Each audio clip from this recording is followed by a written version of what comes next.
Hey, welcome to the show. I'm Yanni Rude. And I'm just Terrell. You ever been out somewhere and overheard two people having crazy conversations? Yeah, well, we are those people. We've been having these conversations since college. Yep, it's the Regular Guys Random Thoughts podcast, 90 Day Fiance, Love in Paradise recap, season 3, episode 7. Be sure to like, subscribe, rate, and leave a review. The title of this episode was Cry Me a River. Were you ready to cry yourself a river on this one? Because Jesus Christ. Probably about 10 minutes in, I'm crying for a different reason than probably anybody on the show. I'm like, we got a whole season of this. Oh, Jesus. Well, maybe it's only 10 episodes long. I hope so. I hope they don't pull a Married at First Sight and just extend and extend and extend. Look, we have to do the Homer Simpson just fade into the bushes. Yeah. What's up, Jocelyn? I said, just finished watching the episode. Perfect timing. There you go. What up, Karen? How you doing? Hey there.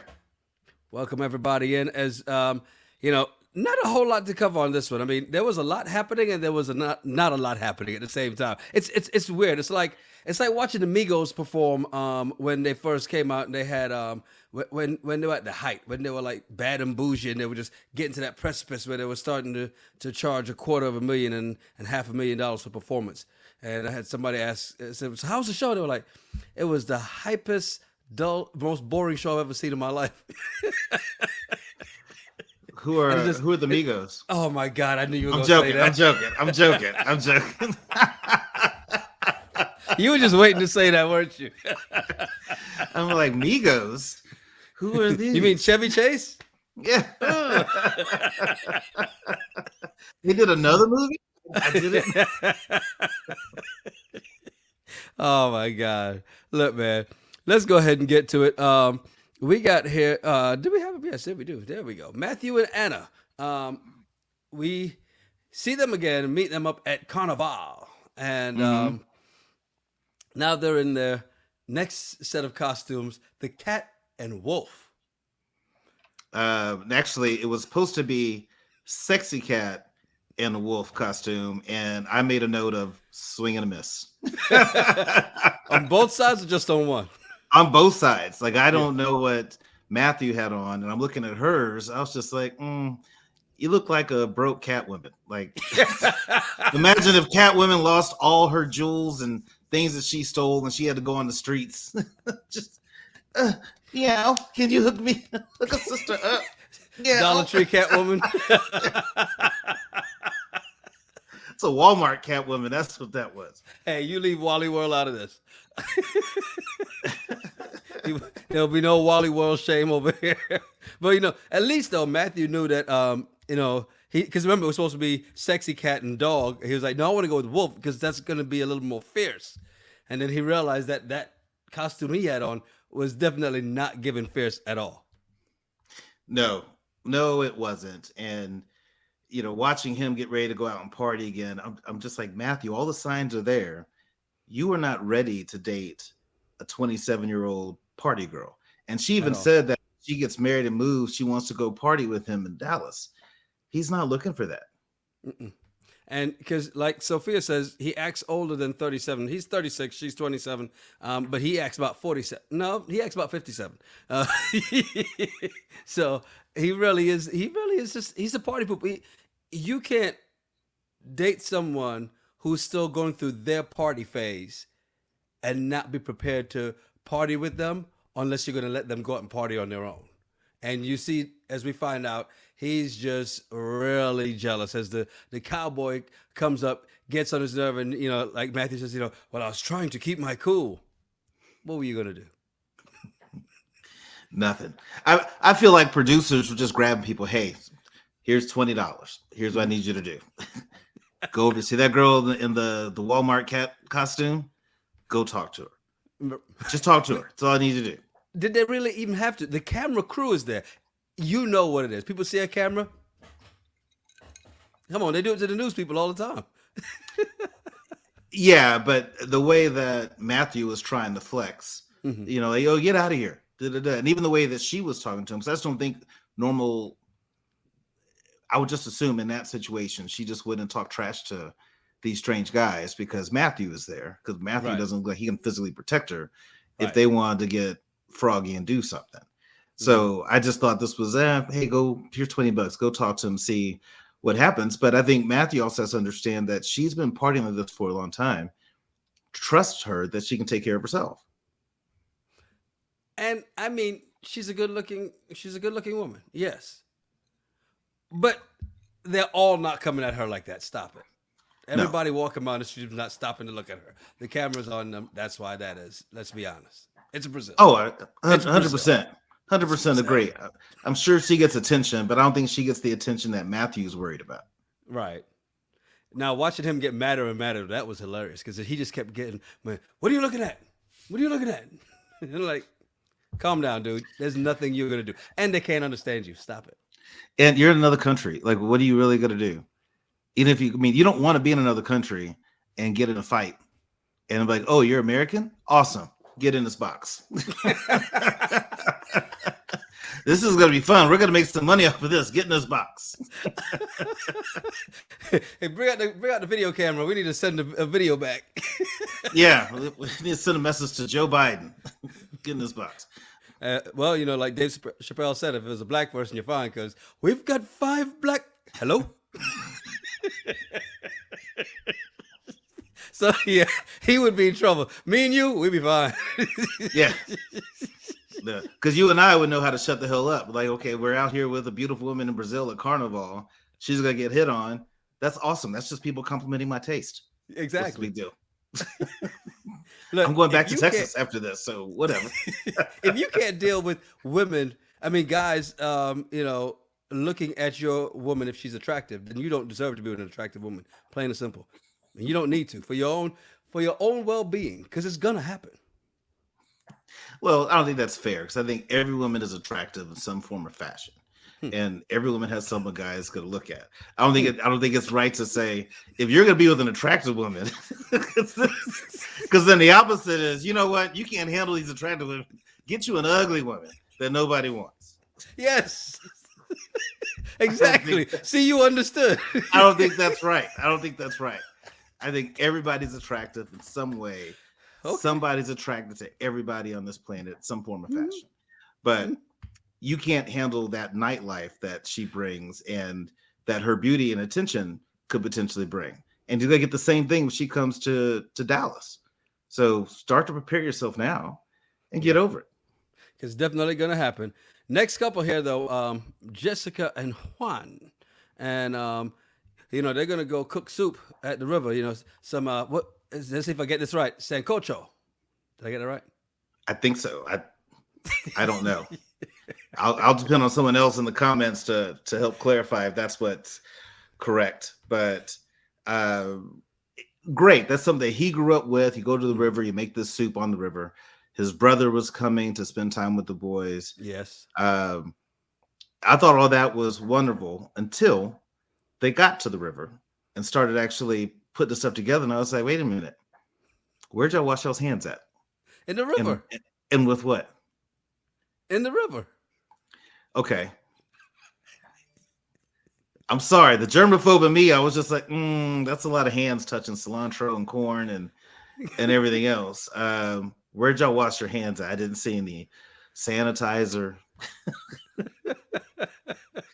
Some Palmolive. She said Sancocho is great. Haven't had it on the river though. Because the next question Sophia was going to be, all right. So where do they wash their hands? Because Mr. Germaphobe over here is not trying to have any of that food if nobody's washing their hands first.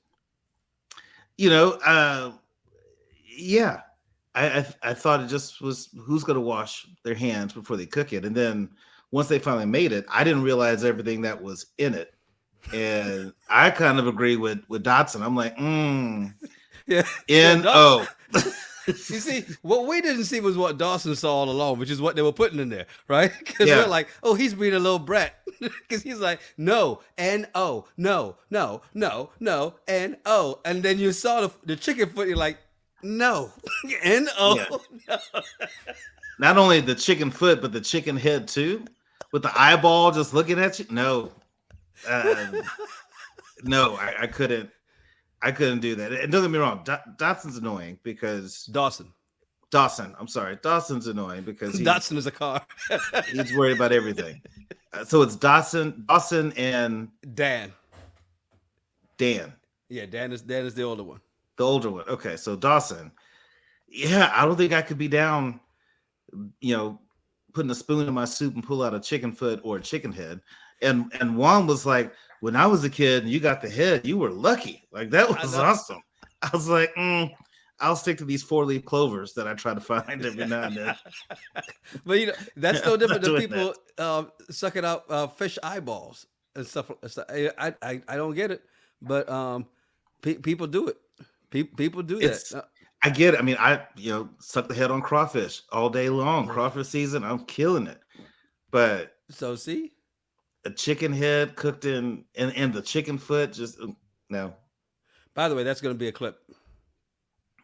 What? You sucking the head. Sorry. No shame in my game when it comes to crawfish. I'm going to do all that, but the head and the chicken foot in my bowl, no. I couldn't do that. Now, they go ahead and do the babies on the way reveal, right? With the t-shirts and it was very anticlimactic because they had to read the words to the kids for them to know what was happening. Well, even Dawson was able to read it. It's like, what does that mean? He's just like, I don't know. What does it mean? Yeah, Dad, the older one's like, I'm already a big brother. What are you talking about? Yeah. He's right here. Big brother's right here. What are you talking about? And then this must be his shirt. He gets emotional, buries his head in his mom's chest and starts crying because what does he say? He said he doesn't want a baby yet, and it's too early. Even Dan knows it's too early for Jessica and Juan to be having a baby. I watched this and my first instinct was, God, Jessica's kids are just soft. Just with everything else that's happened, they're just soft. But then you're going to reveal to your boys about you're having a baby with Juan. Right. They're getting a chance to finally meet Juan. You're doing it on national television. I put this in the bad parenting category. I just don't think this is what you do if you're trying to tell your kids that you're having a baby, knowing how emotionally sensitive your kids are, and to do it on national TV. Mm-hmm. I just don't agree with it. Well, who else doesn't agree with a lot of things? Juan, because when Dawson was kicking up his little no, he's like, yo, this kid runs her. I don't like, and I was literally making a note of it as he says it. I don't like the way she raises her kids. I'm like, yeah, should have thought of that before you decided to stay in there. I see what you did there. Well, that's what's funny to me. So I'm watching Juan look at Dan crying and all that. And I think Juan in his head is saying, y'all can act up all you want. My kid won't be this way. Yeah. So y'all do y'all, but my kid is not going to do anything like this or be anything like this. So let's just prepare for it. And I think Jessica, is she soft on her kids? Yes. And we don't know the reason why. I think sometimes when people go through divorce, they feel, the kids have suffered enough. So they try to over accommodate these kids because they feel bad that the relationship didn't work out. Where Juan is just like, regardless, I don't care. My kid's not doing that. So I'm curious to see what type of dynamic's going to happen when the baby comes and how that baby's raised compared to Dan and Dawson. But it's the thing about it too, though. Is it really just that, or is that just her parenting style? I mean, and you got to keep in mind, how old is Dawson? Dawson's more. I was about to say he's 3. No, he's probably about 5 or 6 or something like that, right? So he's getting to that age where, yeah. She's cultural differences. She's light on the rod. Cultural differences too, yeah. Right? Cultural differences too, where Juan grew up, you didn't have a choice. You ate what was put in front of you. Yeah. And I grew up that same way. I didn't have a choice to say no. I was eating that crap, but my mom would never serve me chicken feet, and a chicken head. No, I've had pig feet, and It's when I got used to like hair that as in a it. kid, it was delicious. I've had chitlins, and that was delicious. But never once did I look in the bowl and see just a soggy chicken head just looking me. Look at me. Yo, that thing was way too much. Sophia says that head and foot was horrible. I wouldn't eat it either. Melissa said I would claim vegan. And when it comes to you about washing hands and who did all this, Terrell, Melissa also says, just bless your food. Okay. All right. Fine. I'm gonna use that going forward. Yanni, after you put the luggage on your bed, just bless the bed and go to sleep. Once you get in the bed, the outside closed, just bless it and go to sleep. What's the big deal? Just bless the food and pray to God that literally that it works. Our next couple, can't believe I don't have that picture here. But Jordan and Everton. Jordan is still mad at Everton, but here's the thing I like. At least she realizes her hypocrisy, right?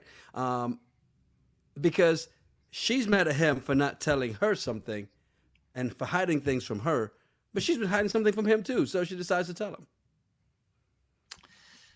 Yeah. Yeah, she's a bit of a mess. And I'm laughing to myself. I'm like, so you've already took out a second mortgage on your home to buy this land. And on top of that, you're doing this fetish content. And then after the little hotel stay, you decide to rent a house, a nice one, actually in the mountains. I'm like, how much more money is she going to invest to the road to nowhere? Like, she's putting out a whole lot of money. I didn't see Everton saying, hey, babe, we're going to stay at this hotel. And then I got us this nice house in the mountains that we're going to check out just for you. She's paying for all of that. She's paying for all of that. Well, the fetish video is paying for all of that, right? And the fetish videos, and she thought that he was going to be upset, or but of course he has no issue with it. It's the money train. You do not stop the money train. What, baby? Yep. Do you need me to help you film some of these? Is what he really wanted to say. Yeah. As long as the money's coming in, he's going to be okay with it. But I did pose a question that I wanted to bring up. Is cheating and creating fetish content the same? Why? So why if you're in a relationship, if your partner cheats on you with someone else and you have confirmation, compared to the other partner is just creating fetish content and making money off of it, are they the same? Because I thought that Everton was going to give her a pass because he just got caught. So he can't really get mad. But I thought about it. I'm like, those two aren't really the same things. They're nowhere near the same. Because that's like if you're dating a stripper, is every time she goes to work, is she cheating because she's taking off her clothes in front of other people? No. It's not the same. It's not. I agree. It's about money. That's a better comparison for what she does. Okay, it is. It is. It is because true. She's going to work. She's not going on dates. She's just going to work. So, right. And that work that she's going to is helping provide all this for you, Everton. And so he can't really get upset because all this money has been coming in for him and helping him. So, what's he going to say? Stop. Exactly, because remember, the money stopped for him when COVID hit because he couldn't do tours anymore, any more boat tours, right? So therefore, that money's not there. What does she do? She sent him money, right? And we know, we've seen the preview, so we know coming up at some point, they're going to have another conversation where she finds out the money he's been sending to her, he's been sending to other people as well too, right?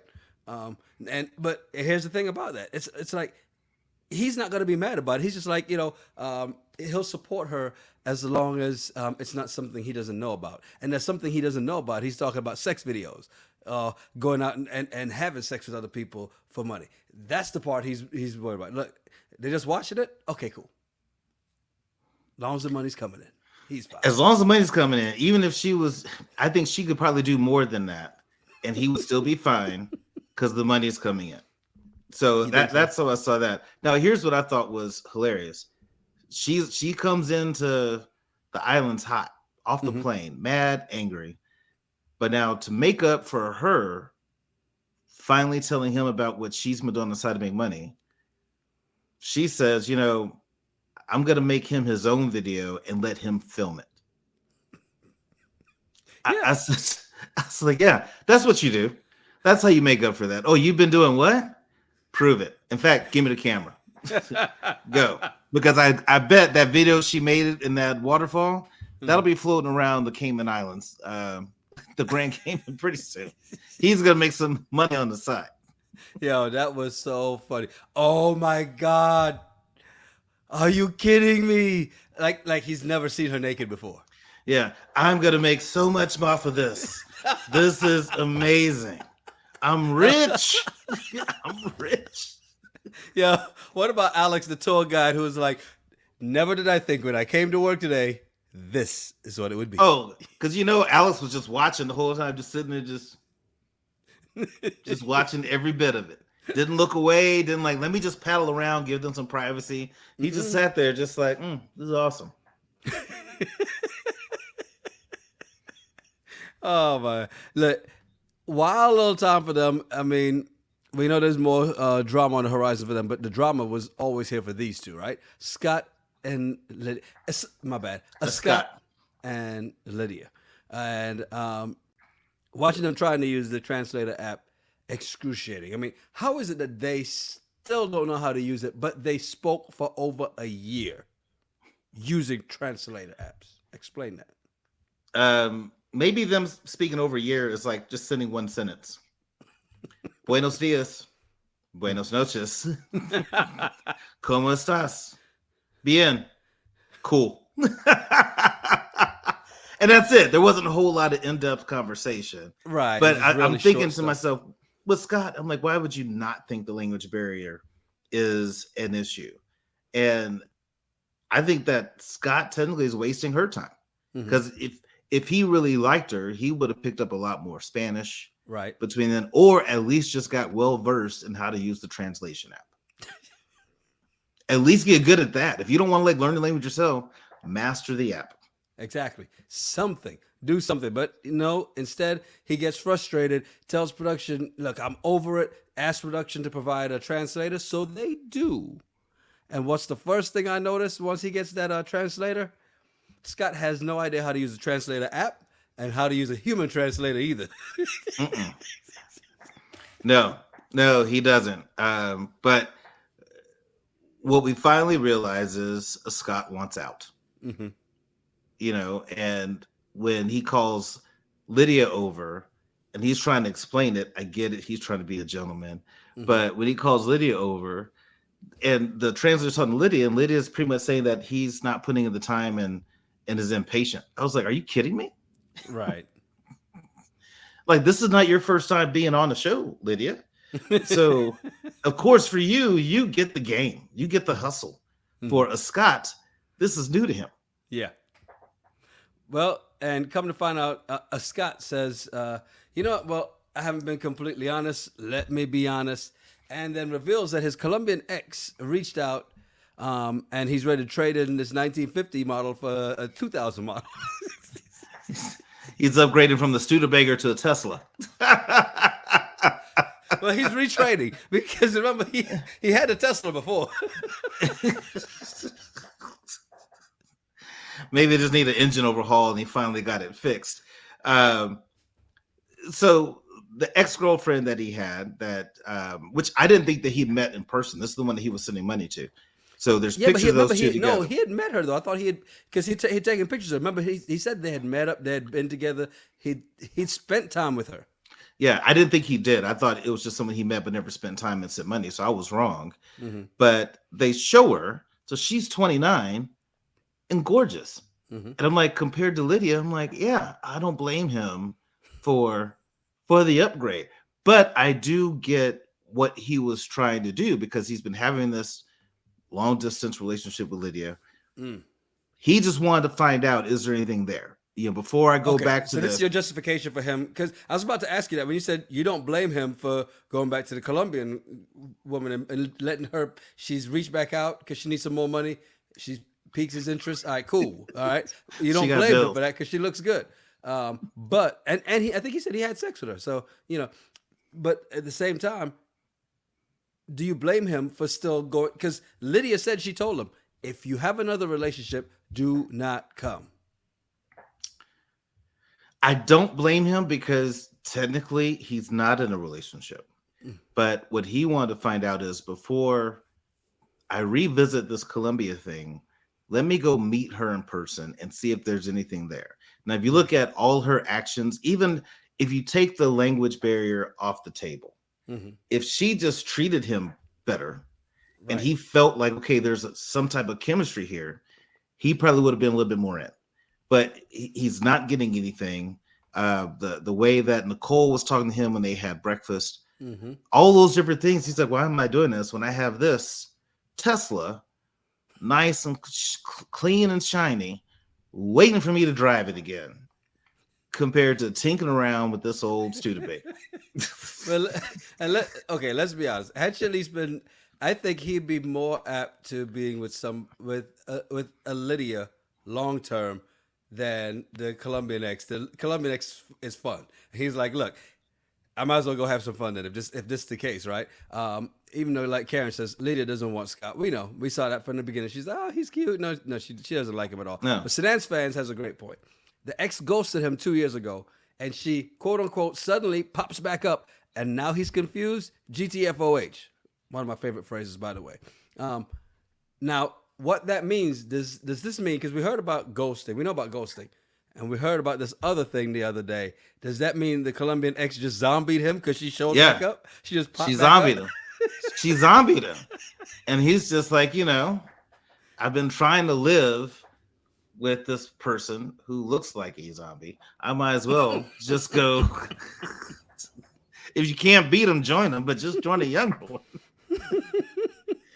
I'm sorry, Lydia is. I don't have a lot of positive things to say about Lydia because I did a little research on some previous clips of her and previous things. I was just like, what is this person and why? And I get it. She's good for TV, but Scott, you could do so much better. So I'm glad that Scott, left the Crypt Keeper and went on to going back to Columbia. But I don't blame him for at least trying to see, is there anything maybe outside of the apps? If I meet her in person, is there anything there? And if so, I've invested this much time, whereas this person ghosted me a while ago. But once he's there and he realizes what's the point, he's like, all I'm thinking about now is Colombia. Why am I in the DR? I should be in Colombia. So here's the question. Because this is the couple that nobody was interested in from the very beginning. Once we realized it was Lydia, I'm like, hell no, right? But if he were to go to Colombia, would you be interested to see how that plays out between him and this his Colombian cutie? I would have to see something from her to make me want to tune into that. If they wind up saying, okay, we're going to bring you into the 9-day universe, you're going to be with Scott, we're going to pay for him to go to Colombia, and let's see how this goes. I'd want to see a little bit of footage about her first. And maybe that's what they're doing. They're swapping out. Because I bet that a lot of the fans of the show are not Lydia fans. But they like Scott, because Scott is actually interesting. He's weird, but he's perfect for TV. So if they if they swap him out or swap her out with the Columbia girl, swap Lydia out with the Columbia girl, and they start filming Scott there, I'd watch. See, there you go. I knew you invested. Sedan's fan says the ex don't want him either. She wants his coins. Yes, indeed. Like I said, she ran out of money. But how much did he give her? Was it like $17,000 or something like that? Mm-hmm. I don't know how far that goes in Colombia, but 2 years? Well, I mean, obviously there was somebody else in between that time. Maybe she realized, you know what? No, I've been messing around with this one, and Scott was always the good guy. What was I thinking? Oh, and maybe she's just going back. Yeah, okay. We want to believe that if we want. Maybe she's circling the block. She doesn't want to get her numbers up.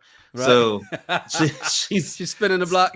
She's spinning the block, but instead of getting her numbers up, she's like, you know what? I'm gonna throw a little net out there to see if Scott bites. See what happens. Well, he will. And one of the things that we do see, as we see for next week, of course, Nicole's back, and Lydia, Scott sit down again, and of course Nicole's got to come and tell him he's a pathetic man.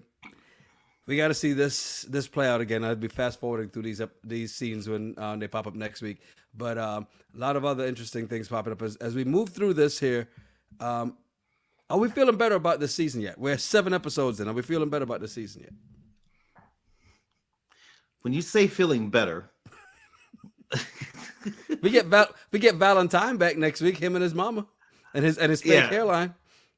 Yeah, I can't say I'm feeling better. I do say that watching this show, it's giving me some vacation ideas because I definitely want to go check out some of this stuff. At some of the places that they're shooting from. I think it looks beautiful, but overall, I'm still curious because 90 Day Fiance is one of those shows that it's hard for me to really wrap my mind around. Is this like they really want the relationship, or is this for TV? Because last time we did 90 Day Fiance, I was just really like, okay, this is done. Yet they're still together.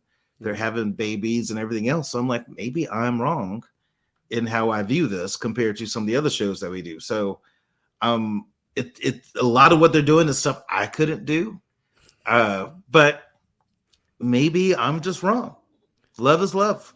Because and I think the thing about especially the original 90 Day Fiance, and you can correct me if I'm wrong here in the chat, but it's you already got to be in the process. They don't set you up for the process. You're already in the process, and that's how you end up joining the show. It's not like they go, "Hey, do you want to get married to a stranger? Come on over from another country. Come on down. Let's talk about it." That's not what this one is, right? So I think they actually are already in these relationships, and that's why, like the season that we did, COVID hit, which is why it took so long for them to get there, and that was the biggest difference in there. So yeah, well, we'll see how this one plays out, man.